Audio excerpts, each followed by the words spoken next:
अरे अब कुछ मत पूछ विमला, लाख जतन करने के बाद भी महीने के आखिर तक हाथों में चमन्नी भी नहीं बच पाती। कभी अपने लिए कोई छोटी सी भी चीज लेनी हो तो 10 बार सोचना पड़ता है। तू सही कहती है, आमदनी तो बढ़ती नहीं, लेकिन दूसरी तरफ महंगाई दिन ब दिन बढ़ती ही जा रही है। राशन वाले का बिल, दूध वाले का उधार। अरे तुम औरतें बस इसी तरह जिंदगी भर रोती रहोगी। खुद के पैरों पे खड़े होने की सोचो, तब तुम्हें पैसों के लिए किसी का मुंह नहीं देखना पड़ेगा। अरे तू इतनी बड़ी बड़ी बातें कर रही है, तू ही बता दे हम क्या करें। हम औरतें चाहे तो कोई छोटा मोटा व्यापार कर सकती हैं, जैसे कि साड़ी बेचने का। सुधा की बातें सुन सब औरतें हंस पड़ती हैं। ना भाई ना, मेरे पति को ये सब पसंद नहीं है, वो तो मुझे मार डालेंगे। दूसरी औरतें भी विमला की बात से सहमति जताती है और साड़ी का व्यापार करने से मना कर देती हैं। अगले दिन सुधा अपनी सास से ये बात कहती है, बस अब यही काम रह गया था, सारा दिन यही सब सोचती रहती हो। अरे बढ़िया आई साड़ी बेचने वाली। तभी वहां सुधा का पति विवेक आता है। अपनी माँ की बात काटते हुए कहता है, अरे माँ, सुधा ठीक ही तो कह रही है। अगर ये साड़ियों का व्यापार करना चाहती है तो इसमें क्या गलत है। मुझे तो सुधा की बात पसंद आई। अरे मजाक है क्या व्यापार करना? अच्छे अच्छों की खटिया खड़ी हो जाती है। मैंने दुनिया देखी है। बेटा तुम लोग ज्यादा हवा में मत उड़ो, और फिर साड़ियाँ खरीदने के लिए पैसे कहाँ से लाएगा? तुम उसकी चिंता मत करो माँ, मैं देख लूंगा।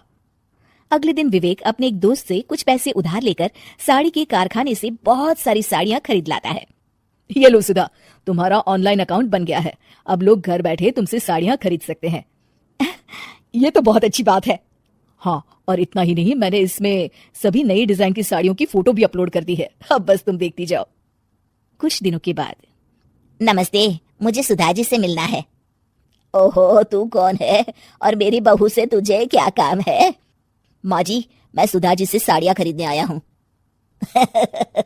अरे बड़ा बेवकूफ है तू, इतना बड़ा मीना बाजार छोड़कर यहाँ साड़ी खरीदने आया है।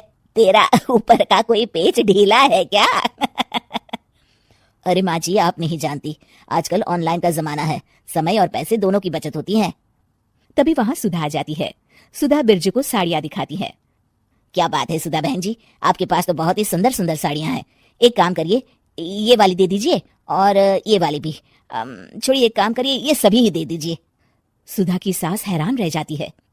अरे इतनी साड़ी का तू करेगा क्या? अरे माँ जी, मेरी बीवी पहनेगी। अरे कितनी बीवियां है तेरी? माँ जी आप भी ना, बीवी तो एक ही है। पहले तो मैं 2-4 साड़ियाँ लेने आया था, लेकिन अब पूरी 20 साड़ियाँ ले जा रहा हूँ। ये लीजिए सुधा बहन जी, आपके पैसे, चलता हूँ।